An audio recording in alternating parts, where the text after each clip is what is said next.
Dan karena iblis tahu bahwa kita akan lihat masalah, kita akan lihat penyakit, kita akan lihat kejahatan dunia dan kegelapan dunia, dengan sangat mudah dia akan menuduh, dia akan membohongi, dia akan mematahkan semangat, dan dia akan mencobai kita. Dan iblis nggak ada tanggal merah. Karena iblis nggak Natalan, iblis nggak Lebaran. Iblis nggak ada tanggal merah. Itu setiap hari itu yang dia lakukan. Dan sangat mudah bagi kita untuk akhirnya terkecoh dengan banyak hal.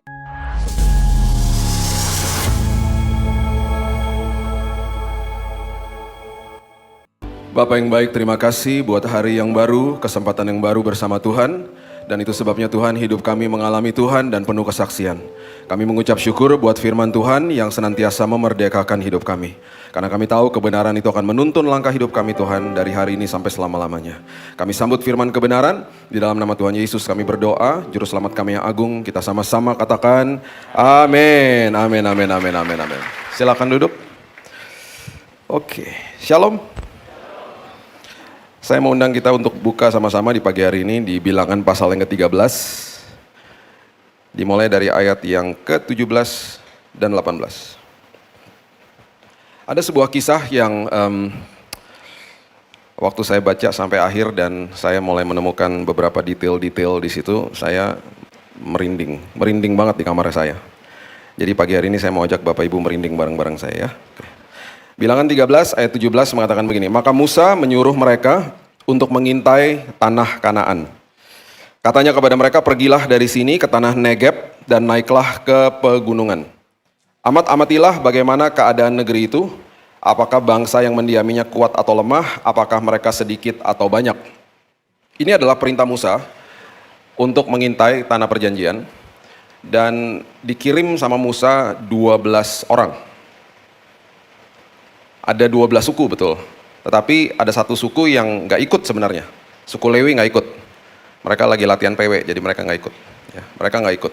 Nah, kenapa tetap 12? Karena memang di dalam Alkitab, semua kode, angka, dan lain sebagainya begitu detail dan begitu presisi, dan Alkitab itu tidak sembarang ditulis, karena yang penulisnya adalah Juru Selamat yang agung. Sumber atas segala sumber, raja atas segala raja. Jadi semua tulisan Tuhan itu dahsyat yang luar biasa. 1400 sampai 1500 tahun di tempat yang berbeda-beda, penulisnya berbeda-beda, kultur bahasa berbeda-beda, background mereka berbeda-beda, semuanya nyambung. Itu Alkitab kita, ya. Nah, kenapa tetap 12? Karena ada suku Yusuf yang mengirim 2. Karena di dalamnya itu ada suku, ada Efraim sama Manasye. Jadi tetap 12, tapi suku Lewi nggak ikut, ya. Nah, mereka diminta sama Musa untuk mengintai tanah perjanjian. Tanah yang sudah dijanjikan untuk mereka.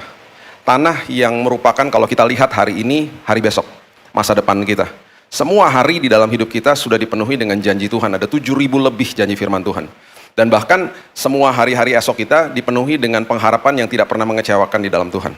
Ya, itu hari esok kita. Itu hari-hari yang sangat indah. Bahkan di hari Senin besok, Tuhan sudah menembus waktunya manusia. Tuhan bergerak di dalam kairos, bukan kronosnya manusia. Tuhan sudah ada di hari Senin besok menyiapkan yang terbaik bagi kita. Ya, itu Tuhan kita, Tuhan yang sangat luar biasa. Nah, mereka disuruh mengintai, disuruh melihat tanah perjanjian. Nah, ini yang terjadi. Bilangan 13, ayat yang ke-23 mengatakan begini. Ketika mereka sampai ke lembah Eskol, dipotong merekalah di sana suatu cabang dengan setandan buah anggurnya. Lalu berdualah mereka menggandarnya, juga mereka membawa beberapa buah delima dan buah arah. Jadi waktu mereka sampai di sana, mereka tiba di sebuah lembah namanya lembah Eskol. Lembah Eskol ini merupakan suatu lembah yang nantinya ada kaitannya dengan kisah ini di akhir daripada kisah ini. Itu sebabnya saya nggak mau Bapak Ibu lupa, ya. Coba katakan sama-sama saya lembah Eskol 2, 3. Lembah, sekali lagi dengan keras. Oke, catat, garis bawahi, jangan lupa. Lembah Eskol merupakan tempat ketika mereka masuk ke tanah perjanjian, itu sudah wilayahnya Kanaan, sudah wilayah tanah perjanjian. Sampai mereka di situ, mereka menemukan hasil tanah yang luar biasa dan mereka sampai menggandar buahnya. Ya, nggak disebut duren sih, disebutnya anggur. Sama ada buah delima dan lain sebagainya. Digandar itu berarti dipikul karena buahnya begitu besar, ya. Ayat 24. Tempat itu dinamai orang lembah Eskol karena tandan buah anggur yang dipotong orang Israel di sana. Sesudah lewat 40 hari, pulanglah mereka dari pengintaian negeri itu. Jadi mereka mengintai 40 hari. Ya, ingat-ingat juga karena ini ada kaitannya nanti. 40 hari mereka mengintai. Dan mereka langsung datang kepada Musa, Harun, dan segenap umat Israel di Kadesh. Kadesh itu Kadesh Barnea lebih lengkapnya, di padang gurun Paran. Mereka membawa pulang kabar kepada keduanya dan kepada segenap umat itu, dan memperlihatkan kepada sekaliannya hasil negeri itu. Guys, look, bos, lihat bos, ini hasil tanah perjanjian, hebat, luar biasa, besar-besar buahnya bos. Mereka juga pasti semuanya rakyat pada senang, wow, senang semuanya. Sampai kepada ayat ini, ya. Sampai kepada saat ini semuanya mereka masih bersatu lah. Masih satu suara daripada 12 pengintai ini masih satu suara. Tiba-tiba di ayat berikutnya dari 12 ini 10-nya mulai memberikan, Alkitab mengatakan kabar busuk kepada semuanya. Jadi ayat 28 dimulai dengan kalimat ini, ayat 28. Hanya, namun, tetapi bangsa yang diam di negeri itu kuat-kuat, kota-kotanya berkubu dan sangat besar, juga keturunan enak telah kami lihat di sana. Tapi bos, tapi guys, yang ada di sana orangnya besar-besar dan ngeri. Tapi memang benar sih tanahnya luar biasa, tapi ngeri lah. Terus mereka mulai lanjutin lagi. Mereka mulai bicara lagi ayat 31, mereka bilang begini, tetapi orang-orang yang pergi ke sana bersama-sama dengan dia berkata, kita tidak dapat maju menyerang bangsa itu, karena mereka lebih kuat daripada kita. Dan ini ayat yang menyatakan bahwa ketika kita menyatakan besarnya masalah kita, itu sama aja kita keluarin dari mulut kita sebuah kabar busuk. Ayat 32 dengan jelas mengatakan, juga mereka menyampaikan kepada orang Israel kabar busuk tentang negeri yang diintai mereka dengan berkata, negeri yang telah kami lalui untuk diintai adalah suatu negeri yang memakan penduduknya, dan semua orang yang kami lihat di sana adalah orang-orang yang tinggi-tinggi perawakannya. Hati-hati dengan apa yang keluar dari mulutmu. Setiap hari, sejak kita lahir sampai kita menutupkan mata di bumi ini, kita tidak akan lihat Yesus secara fisik. Sangat mudah bagi mata jasmani kita untuk terpengaruh dengan banyak hal. Dan mata itu adalah pintu gerbang hati. Mata dan telinga sebenarnya adalah pintu gerbang hati. Makanya di 2 Petrus dikatakan Lot itu orang yang benar, tetapi karena tidak menjaga penglihatan dan pendengaran, karena dia tinggal di tengah-tengah orang yang jahat, akhirnya jiwanya yang benar itu tersiksa. Contoh, misalnya ada teman saya bilang begini, Bill, di Central Park itu ada diskon. Gue denger nih, dia bilang gitu. Terus saya baru dari situ, dari Central Park misalnya. Terus saya bilang sama dia, ngaco lu, nggak ada lagi, gue baru dari sana, nggak ada. Dia percaya nggak sama saya? Langsung percaya. Karena apa yang saya lihat akan menganulir apa yang dia dengar. Itu sebabnya penglihatan itu sangat powerful, sangat luar biasa. Dan karena iblis tahu bahwa kita akan lihat masalah, kita akan lihat penyakit, kita akan lihat kejahatan dunia dan kegelapan dunia, dengan sangat mudah dia akan menuduh, dia akan membohongi, dia akan mematahkan semangat, dan dia akan mencobai kita. Dan iblis nggak ada tanggal merah. Karena iblis nggak Natalan, iblis nggak Lebaran. Iblis nggak ada tanggal merah. Itu setiap hari itu yang dia lakukan. Dan sangat mudah bagi kita untuk akhirnya terkecoh dengan banyak hal. Itu sebabnya di Petrus dikatakan hati-hati, lawanmu si iblis tuh nggak ada capeknya, berjalan keliling-keliling seperti singa. Bukan singa, seperti singa, belaga seperti singa, belaga nakut-nakutin, mencari orang yang dapat ditelan. Ada kata dapat ditelan. Berarti ada orang yang tidak dapat ditelan sama kebohongan dia. Siapa? Jemaat NDC. Amin. Karena kita dipenuhi sama kebenaran firman. Jadi hati-hati dengan apa yang kita lihat dan apa yang kita ucapkan. Makanya Yesus katakan dengan jelas di Matius 6 ayat 31, jangan khawatir dan berkata.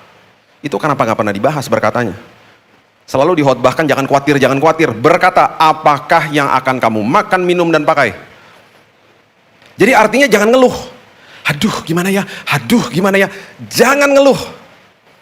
Selalu bilang begini, Tuhan, walaupun di depan saya tidak enak kelihatannya, tapi aku paham dan aku percaya bahwa Tuhan sedang kerja.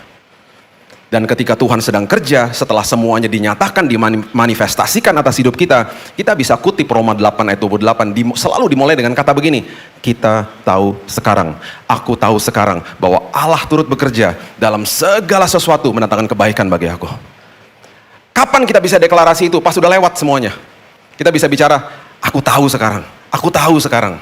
Selagi kita lewatin masalah, kita nggak bisa lihat masalahnya, kita nggak bisa lihat Tuhannya. Yang kita lihat masalah, senantiasa mengucap syukur. Karena dia sedang kerja. Makanya banyak orang Kristen berteriak, ini mau kemana sih Tuhan? Abraham disuruh pergi ke sebuah kota. Dan Alkitab dengan jelas mengatakan hanya dikasih tahu arahnya, tujuannya nggak dikasih tahu. Itu sebabnya banyak orang Kristen berteriak, ini ujungnya mau kemana sih Tuhan? Karena kita adalah orang-orang yang terbiasa dengan sesuatu yang kita harus kontrol. Ikut Tuhan nggak bisa begitu. Kemudian Abraham ditaruh lagi di sebuah tempat, dia transit sama anaknya. Ada pertanyaan lagi pasti, kapan nih Tuhan kita sampai? Nggak dijawab juga. Firman Tuhan hanya mengatakan, semua kota yang aku sudah siapkan bagimu ada dasarnya. Itu dahsyat. Itu sebabnya hati-hati. Saya divonis mati tahun 2019. Saya lihat diagnosa dokter dan saya harus tanda tangan. Karena pengobatan yang akan diberikan itu sangat mengerikan dan dokter sudah prediksi setelah 1 minggu pengobatan saya akan masuk ICU, saya meninggal. Jadi karena dia sudah bacakan, dia minta saya sama istri saya tanda tangan. Supaya kalau saya mati, istri saya nggak akan tutup rumah sakit. Karena setelah diobati akan fatal udah.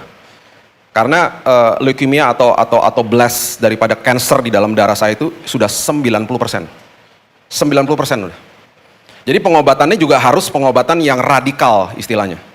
Jadi dia bilang saya akan masukin obat besok Pak. Kita akan bolongin dada Bapak, kita masukin obat yang paling keras udah. Karena udah nggak ada harapan. Dan pengobatan ini Pak 70% gagal. Setelah 1 minggu Pak, Bapak masuk ICU, Bapak kebakar semua dalamnya, Bapak akan ada di ventilator, Bapak koma, Bapak meninggal Pak. Ya ngapain diobatin dok? Mana sih? Enggak, saya cuma mau kasih tahu dia, saya nggak pernah lupa ya, yang kasih diagnosa saya itu namanya Dr. Grace. Dokter kasih karunia. Dan dia tuh ngomongnya sambil kayak nahan nangis gitu loh. Karena dia juga nggak tega bacainnya. Dan dia harus bacain itu semuanya. Karena dia minta saya tanda tangan. Istri saya tanda tangan. Saya dengan mudahnya bisa melihat semua yang ada di depan saya. Dengan mudahnya saya bisa komplain sama Tuhan. Dengan bisa mudahnya saya menyerah. Tapi saya bilang hari itu sama istri saya. Sayang, ingat nggak tadi pagi kita baca apa? Amsal 4 ayat 20-23. Firman Tuhan katakan begini. Arahkan telingamu kepada ucapanku. Simpan di dalam lubuk hatimu. Karena itu sumber daripada kesembuhan dan kehidupan. Itu baru paginya saya baca. Siangnya dapat diagnosa. Waktu dokternya keluar, tiba-tiba Tuhan ingetin saya, Bill, inget gak tadi pagi kamu baca apa? Terus tiba-tiba keluar dari mulut saya, oh iya ya, oh iya ya. Terus saya bilang gini, sayang, kita sambil nangis nih berdua nih. Sayang, ingat gak tadi pagi kita baca firman? Kan Tuhan suruh arahkan telinga kita kepada ucapannya dia. Tadi ucapannya dokter tuh kan kenyataan hidup. Tapi yang Tuhan katakan kan kebenaran. Berarti kenyataan harus tunduk ya sama kebenaran. Itu saya mulai keluarkan itu setiap hari. Dan itu jadi pewahyuan. Dan setiap hari ketika kondisi makin buruk saya bilang, Tuhan, kenyataan tunduk sama kebenaran. Tuhan, aku percaya bahwa hari esokku penuh dengan pengharapan. Aku percaya ketika Engkau katakan sudah selesai di kayu salib, berarti kesembuhan sudah diberikan. Jadi saya nggak pernah minta-minta kesembuhan. Yang saya nyatakan adalah, Tuhan terima kasih bahwa saya sudah sembuh. Walaupun kondisi makin memburuk, Tuhan terima kasih saya sudah sembuh.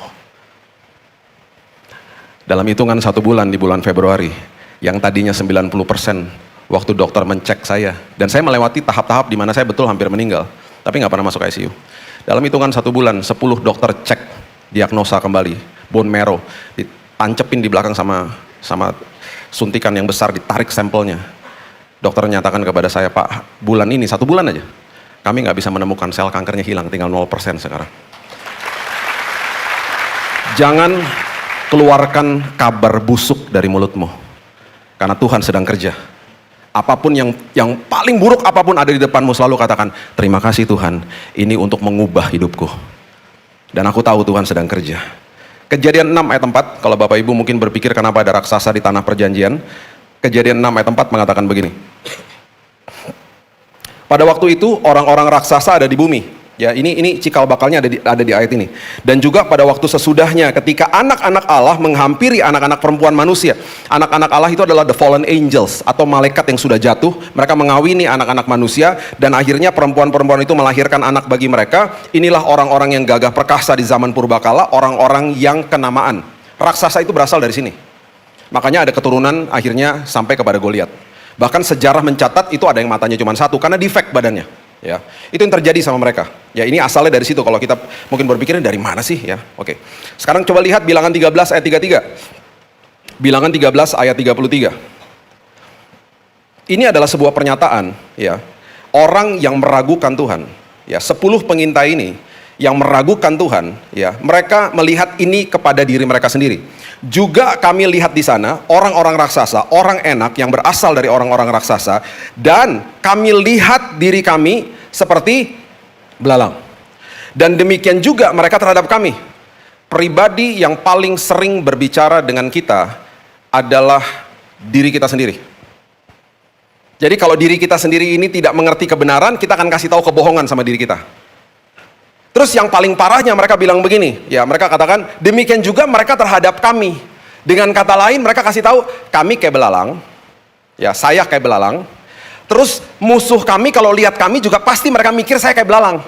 Emangnya musuhnya ketemu sama mereka? Enggak lah, asumsi. Mereka akhirnya tidak bisa melihat dari perspektifnya Tuhan karena nggak percaya. Coba lihat sekarang persepsinya Tuhan tentang musuhnya Israel. Coba lihat di Yesaya pasal yang ke-40 ayat yang ke-22. Yesaya 40 ayat yang ke-22. Dia yang bertahta di atas bulatan bumi, yang penduduknya, ini pandangannya Tuhan, yang penduduknya seperti belalang. Persepsinya Tuhan toh. Persepsinya 10 yang nggak percaya, mereka katakan saya kayak belalang. Makanya ya mereka akhirnya nggak bisa masuk tanah perjanjian. Makanya Bapak Ibu mungkin nggak pernah dengar nama-nama mereka. Sifat, Yigal, Palti, Nafbi, mungkin nggak pernah dengar. Itu ada di Bilangan 13. Mereka tidak pernah menjadi pahlawan iman. Mereka mati di padang gurun. Karena itulah, mereka nggak diizinkan masuk tanah perjanjian. Tetapi kita kenal 2 orang yang dari 10 pengintai ini yang mereka katakan begini, betul mereka besar, betul mereka kayak raksasa, tetapi Tuhan saya lebih besar. Mereka adalah Yosua dan Kaleb, yang lebih vokal daripada Yosua, bahkan Kaleb yang meneriakan semuanya. Itu sebabnya Kaleb bicara begini. Coba lihat Bilangan pasalnya yang ke-14. Ayatnya yang ke-9 mengatakan begini. Hanya janganlah memberontak kepada Tuhan, dan janganlah takut kepada bangsa negeri itu, sebab mereka akan kita telan habis.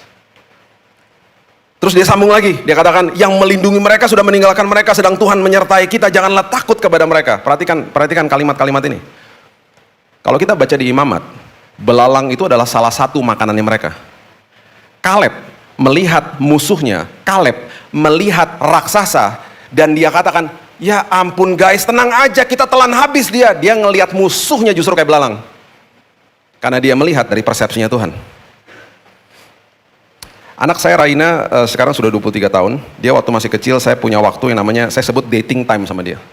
Jadi saya selalu pergi berduaan sama dia. Satu hari, dan seperti biasa, kami sering terjebak di dalam lift yang sangat ramai dan penuh dengan orang, dan dia selalu tarik-tarik celana saya, "Daddy, lift me up please, gendong dong, gendong." Dan selalu saya bilang, "Sayang, kita nih di lift paling belakang. Kalau aku gendong kamu susah, ini orang udah nempel-nempel sama kita nih," gitu. Satu hari, saya tiba-tiba kayak kebuka gitu pikiran saya. Saya ada di sebuah mall, dan kami ada di lift paling belakang berdiri, kembali lagi dia tarik-tarik celana saya. Terus di situ saya baru paham, iya ya, anak sependek dia, di lift paling belakang, pemandangan di depannya kan nggak enak. Yang udah ketawa udah dapat pewahyuan, yang belum ketawa maksudnya apa sih? Kalau ada terjadi kejadian-kejadian tidak diinginkan, karena duluan anak saya. Yang udah ketawa sudah paham, yang belum ketawa juga yang masih nggak ngerti, maksudnya apa sih? Nanti habis selesai ke mall aja ke bawah. Kan sekarang lift udah boleh rame-rame. Nanti masuk ke lift, berdiri paling belakang, terus begini. Oh iya, baru paham. Waktu saya paham bahwa betul-betul nggak nyaman dia di bawah, saya minta permisi sama mas di depan. Mas, sorry ya mas, permisi ya bentar ya mas, saya mau gendong anak saya. Waktu saya gendong dia, dan saya nggak pernah lupa mukanya dia begini tiba-tiba. Lega. Pertanyaan saya waktu mukanya lega, emang liftnya nggak rame? Tetap rame lagi. Kalau lagi lewatin badai, bilang sama Tuhan, gendong aku Tuhan. Supaya aku bisa lihat dari persepsinya Tuhan. Tiba-tiba ada damai sejahtera, tiba-tiba ada sukacita. Masalahnya masih ada. Tambah berat kadang-kadang. Tapi tiba-tiba kita tenang. Seperti Kaleb bilang, ya ampun, kita telan habis dia. Itu sebabnya, ya, itu sebabnya. Ini yang terjadi di Bilangan 14 ayat 33 dan 34. Ya. Tadi mereka mengintai 40 hari toh. Kalau Bapak Ibu mungkin pernah bertanya, kenapa ya bangsa Israel mengembara sampai 40 tahun? Ini jawabannya. Bilangan 14 ayat 33. Anak-anakmu akan mengembara sebagai penggembala di padang gurun 40 tahun lamanya, dan akan menanggung akibat ketidaksetiaan sampai bangkai-bangkaimu habis di padang gurun. Sesuai dengan jumlah hari yang kamu mengintai negeri itu, yakni 40 hari, kamu mengintai 40 hari toh? Dibilang gini sama Tuhan, 1 hari dihitung 1 tahun. Nah loh, jadi 40 tahun lamanya kamu harus menanggung akibat kesalahanmu supaya kamu tahu rasanya jika aku berbalik daripadamu. Gara-gara 40 hari dihitung 1 tahun, jadi 40 tahun. Mereka dihukum mengembara di dalam padang gurun 40 tahun gara-gara 10 pengintai. Yang duanya, Kaleb sama Yosua kan percaya sama Tuhan. Tapi akibat 10 ini yang nyebelin ini, yang akhirnya mereka mengembara 40 tahun, Kaleb sama Yosua kan ikutan kena imbasnya. Sama seperti kita, lahir di dalam dunia nggak tahu apa-apaan, udah langsung dalam dunia yang penuh dengan kegelapan karena Adam dan Hawa sudah jatuh. Dan kita harus berhadapan sama apa? Kita berhadapan sama penyakit, kita berhadapan sama kecelakaan, keburukan, kegelapan dunia. Perhatikan prinsip ini baik-baik. Tuhan selalu memperhitungkan dan melindungi anak-anaknya. Kaleb sama Yosua, betul, kena imbasnya 40 tahun. Tetapi hanya mereka dan generasi yang di bawah yang boleh masuk tanah perjanjian. 10 pengintai nggak boleh masuk, generasi yang sama dengan mereka yang betul-betul nggak pernah percaya nggak boleh masuk. Yang masuk keturunan berikutnya, bahkan di lembah Gilgal dikatakan itu mereka harus disunat karena mereka harus meninggalkan celah Mesir. Itu ada di Yosua 5. Semua paradigma yang dikasih tahu sama orang tuanya itu harus dihapuskan dulu supaya mereka bisa masuk ke dalam tanah perjanjian. Jadi Yosua sama Kaleb akhirnya masuk ke tanah perjanjian sama anak muda, fresh, masih kuat-kuat. Dan ketika mereka masuk ke dalam tanah perjanjian itu mereka masih harus perang. Tetapi sudah dijanjikan sama Tuhan di Yosua 1, siapapun yang kamu ketemu di tanah perjanjian, semua tanah itu sudah kuberikan kepadamu. Jadi tenang aja, kamu pasti menang. Kamu pasti menang. Nah, ini yang terjadi. Ya. Coba lihat dulu Bilangan 14 ayatnya yang ke-24. Bilangan 14 ayat yang ke-24. Ini persepsinya Tuhan tentang Kaleb, orang yang percaya. Dikatakan begini, hambaku Kaleb, kata Tuhan, karena lain jiwa, I love this word, lain jiwa yang ada padanya dan ia mengikut aku dengan sepenuhnya, akan kubawa masuk ke negeri yang telah dimasukinya itu dan keturunannya akan memilikinya. Orang yang percaya sama Tuhan, Tuhan nyatakan orang itu adalah orang yang lain jiwa. Orang yang gak percaya sama Tuhan adalah orang yang kelainan jiwa. Itu kata saya. Lain jiwa tuh different spirit. Lain jiwa karena ia mengikut aku dengan sepenuhnya. Itu pernyataan Tuhan. Makanya ya, hidup jangan sekedar hanya ngerti firman, biarkan firman menguasai hidup kita. Banyak orang ngerti firman. Akhirnya ya, waktu zaman-zaman pandemi, keabsahan, keaslian iman seseorang tuh kelihatan. Makanya Bapak Ibu nggak bisa menilai saya berdiri di depan sini, nggak bisa. Oh Pak Billy ya, kalau khotbah ada pantulan-pantulan cahaya loh dari kepalanya. Saya minta maaf ya kalau silo. Istri saya bilang, kamu minta maaf tuh sama jemaat, kamu tuh kalau lagi khotbah suka silo tuh nggak, pantulan cahaya dari kepalamu tuh. Saya gini-gini, tapi saya udah nggak pernah mau lagi sih ya. Saya pernah, kan kalau hari Senin kan hari liburnya hamba Tuhan biasanya ya. Saya kan capek tuh kalau hari Minggu habis khotbah berkali-kali, misalnya hari Senin, saya udah lama tapi ya, saya masuk ke salon tau nggak? Karena saya pengen dipijit, kan penat gitu kepalanya ya. Saya masuk ke salon, salah juga sih, ngomongnya keras lagi. Mbak, kerembat dong. Mbaknya gini, apanya Pak mau dikerembat? Maksud saya mau dipijit gitu loh. Tapi kan dia biasanya kerembat kan, terus apanya Pak? Ya kepalanya lah. Nah, rambutnya nggak ada Pak. Ngomongnya bisik-bisik nggak enak gitu. Udahlah pokoknya pijit-pijit aja lah Mbak gitu. Itu ibu-ibu yang di situ pada ngeliatin saya juga kan. Terus pas saya duduk saya bilang gini, Mbak jangan dikasih kapter yang bulat itu tuh Mbak, yang panas-panas, jangan meleleh lontar kepala saya Mbak. Udah kayak pentolan korek nanti gue meleleh. Terus saya bilang sama, pas saya duduk ya, itu kan ada ibu-ibu sebelah saya kan. Itu kan kaca, kalau di salon kaca semuanya. Ibu-ibu mulai naikin HP. Mungkin dia mikir gini, ini kayaknya pernah khotbah di gereja gua. Ini kok aneh begini orang. Udah kan saya dipijit, waduh saya sampai ketiduran. Selesai dibersihkan semuanya. Terus, Mbak kenapa perih ya kepala saya? Maaf Pak, kena kuku saya Pak. Makanya jangan kerembat Pak. Makanya kalau ada rambut tuh untuk penahan kuku. Udahlah pijit tempat lain aja, jangan kerembat-kerembat Pak. Iya Mbak. Berat pulang, berat semua. Oke, coba sekarang lihat Yosua, saya tutup dengan ini ya. Yosua pasal yang ke-14 dimulai dari ayat yang ke-7. Ini dahsyatnya luar biasa. Yosua pasal yang ke-14 ayat yang ke-7. Mereka akhirnya masuk. Dan waktu mereka masuk, mereka diundi semuanya. Yosua mengundi semua suku untuk apa? Dapat tanah. Suku Ruben dapat Tanjung Duren, misalnya. Suku Naftali, misalnya, dapat Kelapa Gading, misalnya. Suku Dan dapat Pik. Tiba-tiba suku Yehuda. Suku Yehuda tuh sukunya Kaleb. Di dalam keturunan Yehuda ada Yesus di dalamnya. Tiba-tiba suku Yehuda. Wah, keren banget. Hebron katanya gitu. Menteng gitu. Semua pada gini, ya dia yang dapat. Kenapa? Karena Hebron adalah tanah yang paling sakral buat mereka. Karena Abraham, Ishak dan Yakub dikubur di situ. Dan pasti itu semua 12 suku tuh nanti aduh, Hebron dong, gue dapat Hebron dong. Yang dapat Kaleb. Nah, waktu dia dapat tanah Hebron, perhatikan ini baik-baik. Nanti saya bacain ayatnya. Yang ada di tanah Hebron, kan semua raksasa toh? Yang ada di tanah Hebron itu biangnya raksasa. Raksasa yang paling besar ada di situ. Dan plus di situ ada pegunungan. Jadi memang keren banget, sakral banget, cuman paling susah ditaklukkan. Dan mereka udah tahu sih, mereka udah dapat janji Tuhan, kamu pasti menang. Jadi waktu dikasih Hebron, ada kemungkinan Yosua ngomong gini sama temannya si Kaleb, bro, udahlah, lu kan udah tua, itu biarin yang muda-muda aja perang, udah lu sini aja sama gua, kita udah pasti menang juga, udah tenang aja gitu. Kaleb nggak mau. Ini yang dia bilang gini, Yosua 14 ayat 7. Bro, aku ini udah berumur 40 tahun, waktu itu berumur 40 tahun ketika aku disuruh Musa, hamba Tuhan itu dari Kades Barnea untuk mengintai negeri ini, dan aku pulang membawa kabar kepadanya yang sejujur-jujurnya.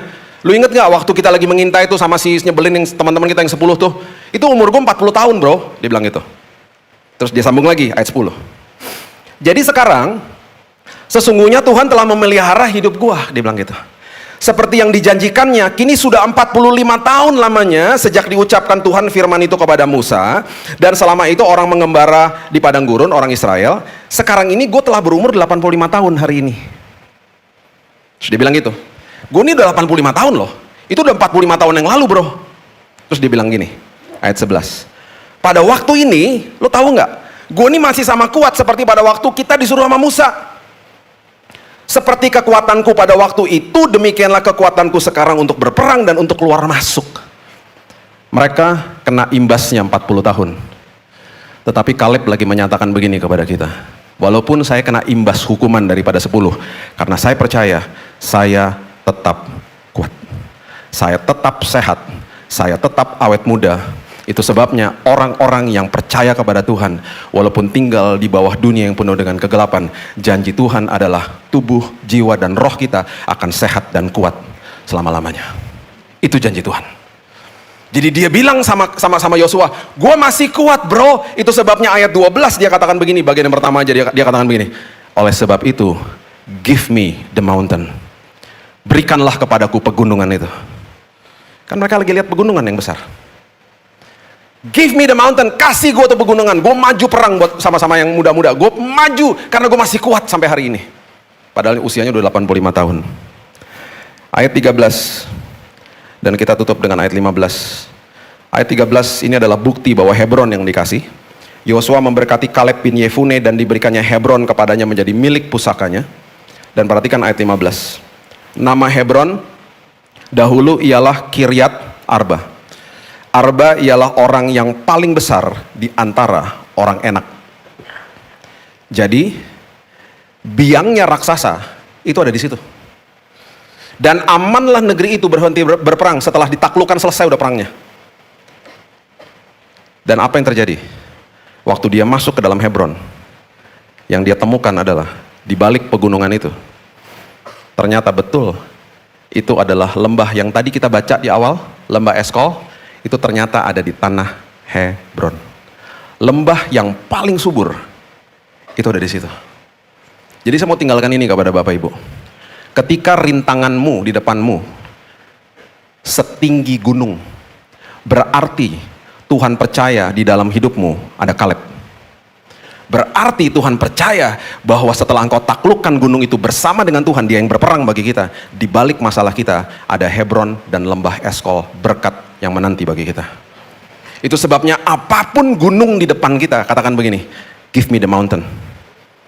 Berikan pegunungan itu kepadaku, karena aku tahu yang berperang adalah Tuhan, bukan aku. Dan aku akan tetap percaya dengan janjinya dia, karena di balik itu semuanya banyak perkara besar telah menanti bagi aku. Saya tutup dengan ini ya, saya divonis mati. Waktu saya divonis mati tahun 2019, Raina duduk di bangku SMA. Berarti dia akan ujian akhir. Berarti di bulan Juni, dia akan wisuda. Keaton anak saya yang kedua, dia ada di bangku SD. Dia pun akan ujian akhir, dia pun akan mengalami wisuda di bulan Juni. Sementara dokter kasih tahu sama saya, umurmu 3 bulan, kalau kamu, if you are lucky katanya, itu bahasanya dia, kamu bisa bertahan sampai 6 bulan.